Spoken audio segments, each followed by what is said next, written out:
Good evening students. आज मैं आपको पास्ट टेंस के एक्टिव पैसिव समझाऊंगा। कल पार्ट 1 में पूरे प्रेजेंट टेंस के एक्टिव पैसिव मैंने आपको समझाए थे और कहा था काफी में लिख भी लीजिएगा।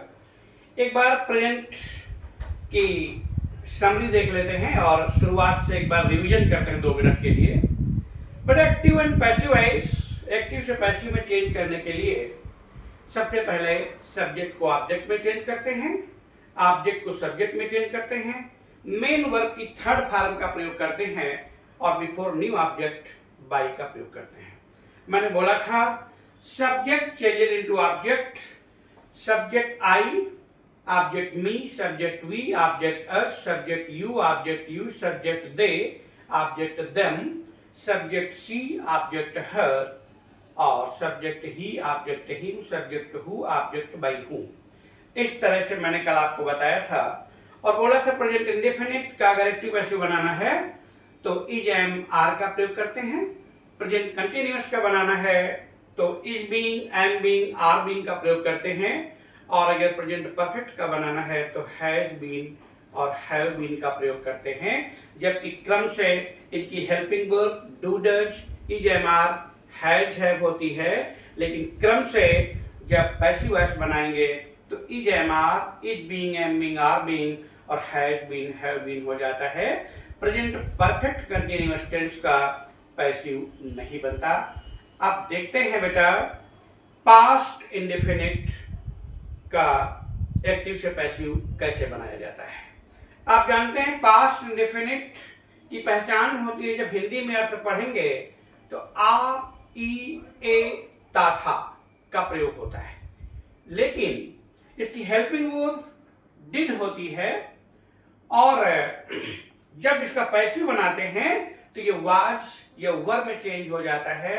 वाज या वर का प्रयोग करके, सिंगुलर है तो वाज और प्लूरल है तो वर का प्रयोग करके बनाते हैं। देखते हैं बोर्ड में active and passive wise past indefinite tense. पहला सेंटेंस है आई रोट ए लेटर। कल भी मैंने बताया था, एक बार रिवाइज कर देते हैं। क्वेश्चन करेंगे हु तो उत्तर मिलेगा आई। ये जो आई है that will be held subject, इस सब्जेक्ट होगा। दूसरा इसमें क्वेश्चन करेंगे बेटे व्हाट और जो आंसर मिलेगा वो ऑब्जेक्ट होगा। ये हो गया ए लेटर। तो क्लियर हो गया आई रोट ए लेटर। तो इसका जब हम पैसिव बनाएंगे तो हो जाए ए लेटर, अब हो जाएगा subject. A letter was, letter के साथ सिंगुलर अर्थात was, write, wrote, written. A letter was written by me. मैंने बोला था आई का ऑब्जेक्ट मी हो जाता है। ऑब्जेक्ट को सब्जेक्ट बना दिया, सब्जेक्ट के आधार पर वर्ब वाज हो गया, मेन वर्ब की third form retain by me. Clear बेटा? मुझे लगता है समझ में आ रहा होगा।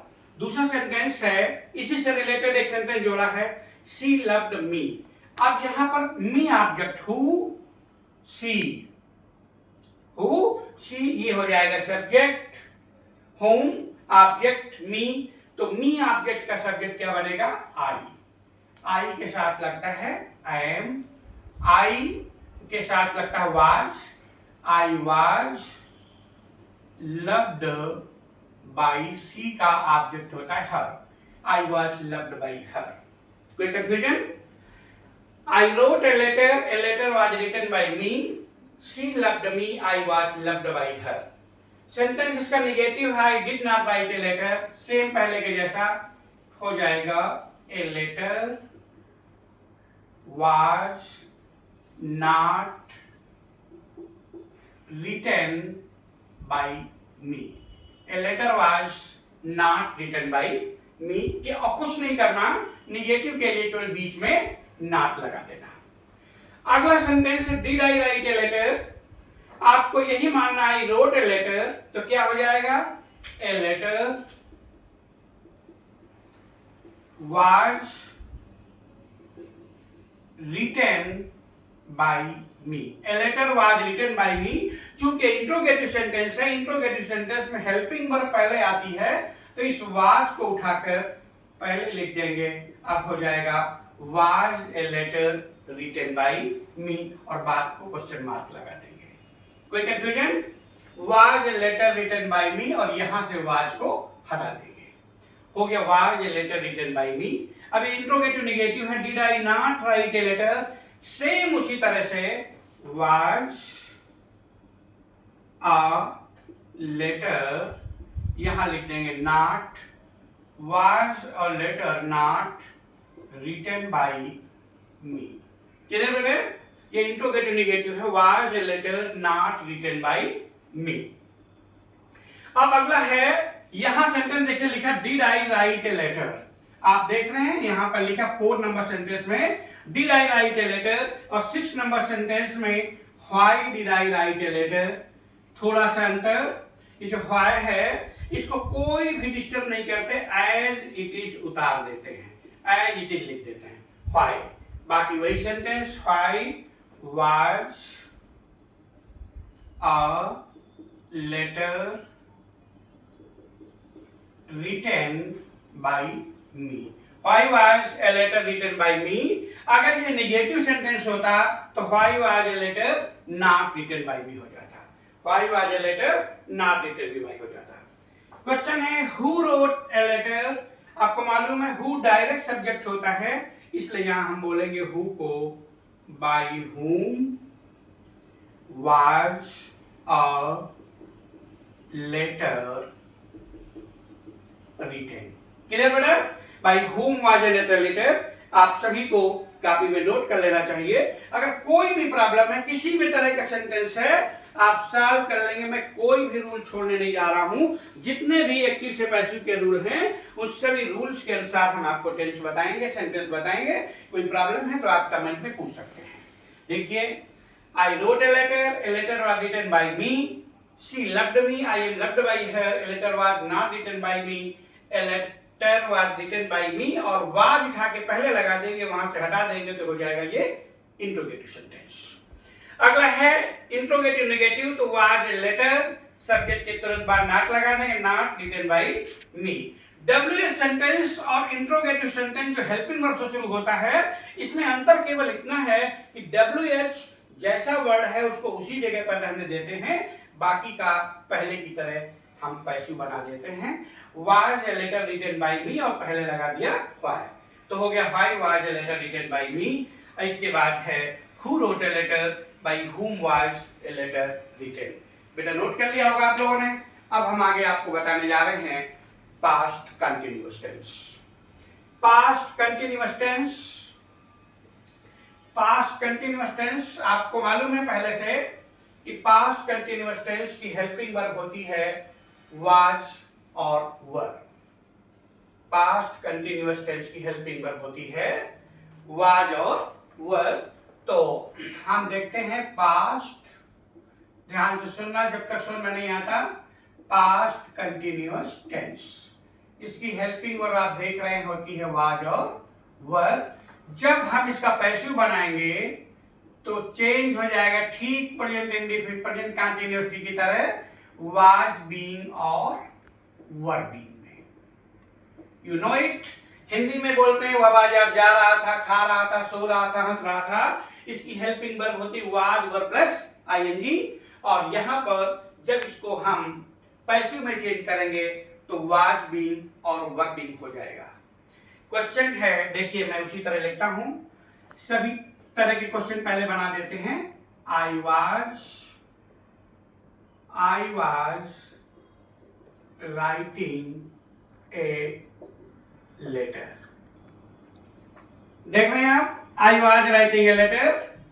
अब हम इसमें क्वेश्चन करेंगे हु, बार बार मैं बता रहा हूं जिससे कि भूले नहीं, आपको समझ में आ जाए। Subject I, what a letter, तो ये हो गया ऑब्जेक्ट और ये हो गया सब्जेक्ट, सब्जेक्ट और object.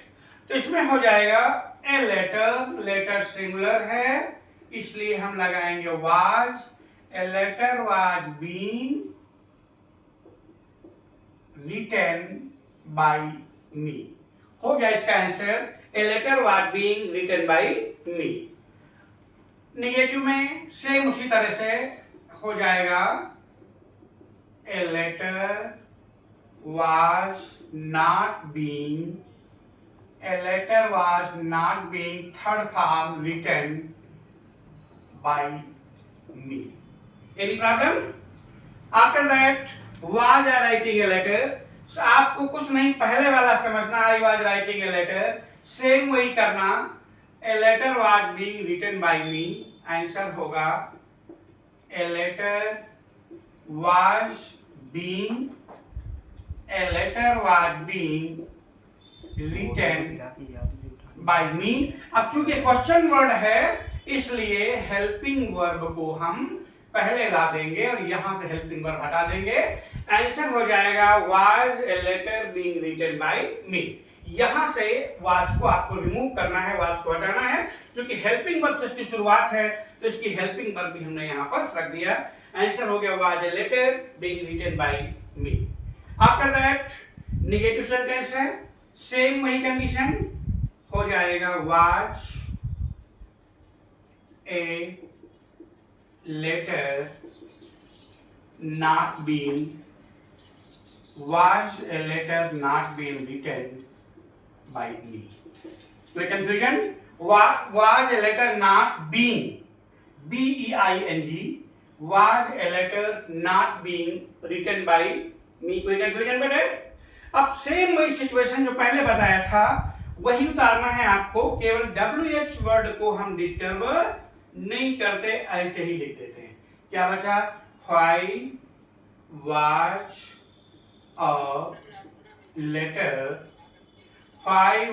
a letter being written by me? Why was a letter being written by me? अब आप जानते हैं, मैं बार बार बोल रहा हूं, हु डायरेक्ट सब्जेक्ट होता है। हु डायरेक्ट सब्जेक्ट होता है तो इसका ऑब्जेक्ट बनता है bye whom was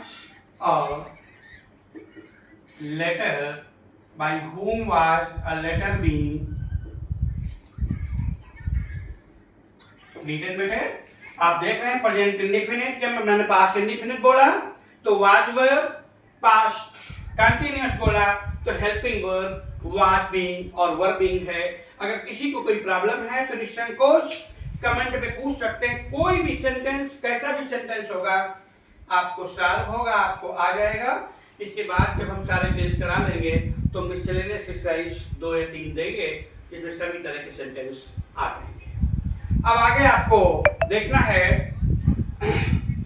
past continuous tense के बाद में आता है पास्ट परफेक्ट टेंस, और पास्ट परफेक्ट टेंस के सेंटेंस अब करेंगे हम। पास्ट परफेक्ट टेंस की हेल्पिंग वर्ब होती है हैड। पास्ट परफेक्ट टेंस की हेल्पिंग वर्ब होती बेटा हैड, लेकिन जब इसका हम पैसिव वॉइस बनाते हैं तो वो हेल्पिंग वर्ब हैड बीन में चेंज हो जाती है, हैड बीन में चेंज हो जाती है। देखना है बेटे past perfect tense, past perfect tense की हेल्पिंग वर्ब होती है हैड, लेकिन जब हम इसका पैसिव बनाएंगे तो बढ़ करके हो जाएगा हैड बीन। क्या हो जाएगा बेटे? हैड बीन, यानी हेल्पिंग वर्ब है हैड और उसमें बीन जुड़ जाएगा तो सेंटेंस पैसिव में बनने लगेगा। फिर वही सिचुएशन, क्वेश्चन हु हो गया, सब्जेक्ट आई, व्हाट हो गया ऑब्जेक्ट अ लेटर। तो यहां पर हम आंसर लिखेंगे इस a letter had been written by me. इसमें एक ये है पास्ट परफेक्ट टेंस में या प्रेजेंट परफेक्ट टेंस में कि थर्ड फॉर्म आपको ढूंढनी नहीं पड़ती, याद नहीं करनी पड़ती, अपने आप लिखी होती है। हो जाएगा letter had been written by me. Negative में सेम वही, a letter had not been, a letter had not been written by me. Same पहले वाला हैड रिटन बाय मी, आपको यही करना, I have written a letter. तो यहां पर हो जाएगा ए लेटर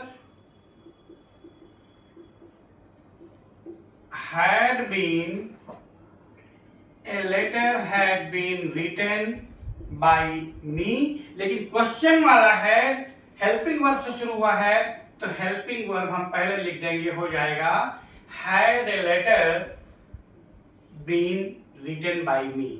क्या आंसर हो जाएगा? had a letter been written by me। और जब इसका निगेटिव बन जाएगा तो सेम यही, केवल नाक लगाना, had a letter not been, had a letter not been written by me। Same यही सिचुएशन WH वाले में मैं बार बार बोल रहा हूं, आपको समझ में आ चुका होगा। WH को हम डिस्टर्ब नहीं करते, वैसा ही रहने देते हैं। why had a letter been written by me, why had a letter been written by me। WH उसी तरह रहता है, WH का स्थान चेंज नहीं करते, बाकी सब कुछ उसी तरह। बात को साइन ऑफ इंट्रोगेशन लगाते हैं। मैंने बोला हु होता है डायरेक्ट सब्जेक्ट, तो हु को बोलते हैं बाई whom। क्या बोलते हैं बेटे? By whom had a letter been written, by whom had a letter been written, by whom had a letter been written। बेटा क्लियर है? आपको मालूम है कि मैंने पूरा प्रेजेंट टेंस पढ़ा दिया, आपको पूरा पास्ट टेंस पढ़ा दिया। एक बार मैं पूरे टेंस की, प्रेजेंट और पास्ट की समरी बता रहा हूं, आपको ध्यान से सुनना है। क्या सुनना है समरी? प्रेजेंट इंडेफिनिट होता है is, am, are. Present continuous tense is, being, am, being, are, being. Present perfect tense has been, have been. और प्रेजेंट परफेक्ट कंटिन्यूअस टेंस का पैसिव नहीं बनता। ठीक उसी तरह से पास्ट इंडेफिनिट में helping verb was were, continuous was being, were being, perfect had been, past perfect continuous का पैसिव नहीं बनता है। बेटे मैंने बहुत ही अच्छी तरह समझाने का प्रयास किया है, फिर भी अगर किसी सेंटेंस में कोई प्रॉब्लम है तो आप कमेंट करके पूछ सकते हैं, मैं आपको बताऊंगा। अगले पार्ट में मैं फ्यूचर टेंस प्लस कुछ एक्स्ट्रा सेंटेंसेस जोड़ेंगे और साथ में सभी टेंस का मिसलेनियस एक्सरसाइज कराएंगे और आपको समझ में आ जाएगा। फिर भी अगर किसी भी क्वेश्चन में कोई प्रॉब्लम है, सीधा मेरे फोन नंबर 9415728877 पर आप कॉल करके पूछ सकते हैं। बेटा अगर वीडियो अच्छा लगा हो तो लाइक, शेयर और सब्सक्राइब करें तथा कमेंट करके भी बताएं कि आपको कैसा समझ में आ रहा है। Thank you.